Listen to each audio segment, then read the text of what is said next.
Plus பின்னு இதுதான் நம்ம சொல்யூஷனாக கொடுக்கணும். ஈக்குவேஷன் வந்து இப்படி 2 ஈக்குவேஷன் கொடுத்துருக்கான். Linear equation X Y sum constant கொடுத்துருக்கான். நமக்கு என்ன formula AX equal to B. ஏங்கிறது என்னென்னா மேட்ரிக்ஸில் இந்த A11 சொன்னோம் இல்லையா, 5 2 எழுதிட்டோமா, 3 2 செகண்ட் ஈக்குவேஷனில் இருக்கிறத நம்ம மேட்ரிக்ஸ் ஃபார்மில் எழுதிட்டோம். ஆரம்பத்தில் ஃபஸ்ட்டு இங்கெல்லாம் படித்தோம்ல அந்த மாதிரி எக்ஸுங்கிறது எக்ஸு ஒய்ன்னு கொடுத்துருக்கானா அதை வந்து வெர்டிக்கலாக எக்ஸு ஒய்ன்னு எழுதிக்கணும். X equal to capital X, இது வந்து ஸ்மால் எக்ஸு எழுதிக்கணும். பிங்கிறது பார்த்திங்கன்னா இந்த ரைட் ஹேண்ட் சைடு கொடுத்துருக்கான்ல ஈக்குவல்ட்டுக்கு அப்புறமேல அந்த வேல்யூ சேர்த்து வெர்டிக்கலாக 3 5 எழுதிக்கணும்.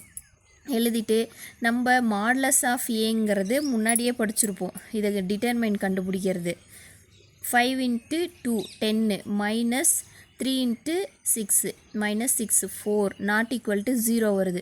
இதனோட கண்டிஷனே என்னென்னா நாட் ஈக்குவல் டு 0ன்னு வந்துச்சுன்னா மட்டும்தான் ஏ இன்வெர்ஸே காண இயலும். சப்போஸ் இது 0 வந்துருச்சுன்னா சொல்யூஷனே இதுக்கு வராது, போட முடியாது. ஓகேவா?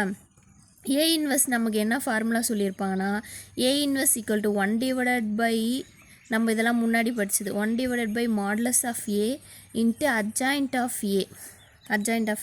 1 divided by modulus of A கண்டுபிடிச்சி வச்சுருக்கோம் 4ன்னு. அட்ஜாயிண்ட் ஆஃப் ஏ நம்ம என்ன பண்ணுவோம், இது ரெண்டுத்தையும் இந்த நம்பர்ஸை இன்டர்சேஞ்ச் பண்ணிக்குவோம். இங்கே இருக்கிறத இங்கேயும் இன்டர்சேஞ்ச் பண்ணிக்குவோம். இந்த 2 நம்பர்ஸையும் பார்த்திங்கன்னா சைன் சேஞ்ச் பண்ணிக்குவோம். பாசிட்டிவ்னா நெகட்டிவ்னா பாசிட்டிவ் சைன், இதனோட சைன் இதுக்கு, இதனோட சைனு பாசிட்டிவ்னா நெகட்டிவ்னா பாசிட்டிவ்னு மாற்றிக்குவோம். இப்போ இங்கே ரெண்டுமே பார்த்திங்கன்னா பாசிட்டிவில் இருக்குது. அதனால் நமக்கு ரெண்டுத்துக்கும் நெகட்டிவ் சைன் ஆப்போசிட்டாக சைன் போட்டுக்கிறோம். அதான் வந்து ஏ இன்வெர்ஸ். இப்போ இதை உள்ளே உங்களுக்கு பெருகு தெரியுமில்ல. இப்போ 1/4 இருக்குன்னா இதை உள்ளே கொண்டு போகிறேன்னா 2 divided by 4 minus 2 divided by 4 minus 3 divided by 4 5 divided by 4 இப்படின்னு வரும். இது நமக்கு இப்போதைக்கு தேவைப்படாது, நம்ம ஃபார்மேட்டு பிரகாரம் கண்டுபிடிச்சிட்டு போயிடலாம். நமக்கு தேவையானது X equal to A inverse B. அதுதான் நம்ம லாஸ்ட்டு சொல்யூஷனாக அந்த ஃபார்முலாவை போட்டு கண்டுபிடிக்கணும்.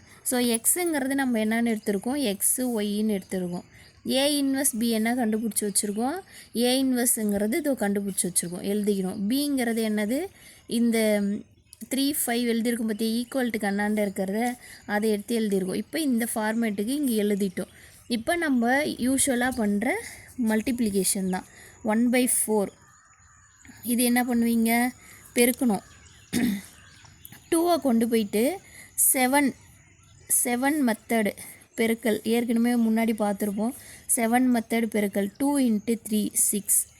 அதுக்கப்புறம் இதில் இருந்து ஒரு டேர்ம் இங்கே பெருக்கிட்டோம்னா அடுத்து இங்கே இருக்கிற டேர்மை இதுக்கு பெருக்கணும். அப்போது 5 × -2 -10 முடிஞ்சிடுச்சு. அடுத்தது இதை கொண்டு போயிட்டு திருப்பி இதை பெருக்கணும். 3 × 3 -9 5 × 5 25 +25 பெருக்கியாச்சு. இந்த 1/4 அப்படியே வெளியே இருக்குது. இப்போ இதை 6லேருந்து -10 போச்சுன்னா -4 -9 + 25ல் ரெண்டுத்தையும் ஆட் பண்ணி சப்ட்ராக்ட் பண்ணோம்னா 6 16. இப்போ இதை எடுத்துன்னு போயிட்டு உள்ளே வகுத்தலில் இருக்குது, அதனால் 4 போடுவோம். இங்கே 4 போடுவோம். 4 போட்டோம்னா 1 4s are 4, அப்போ -1. 16ல் எத்தனை 4 இருக்கும், 4. ஸோ ஆன்சர் பார்த்திங்கன்னா இங்கே என்னென்னு எடுத்தோம், எக்ஸு ஒய்ன்னு எடுத்துருக்கோம். இதனோட ஆன்சர் பார்த்திங்கன்னா எக்ஸு, இதனோட ஆன்சர் பார்த்திங்கன்னா ஒய். ஸோ நம்ம சொல்யூஷன் கிடச்சாச்சு.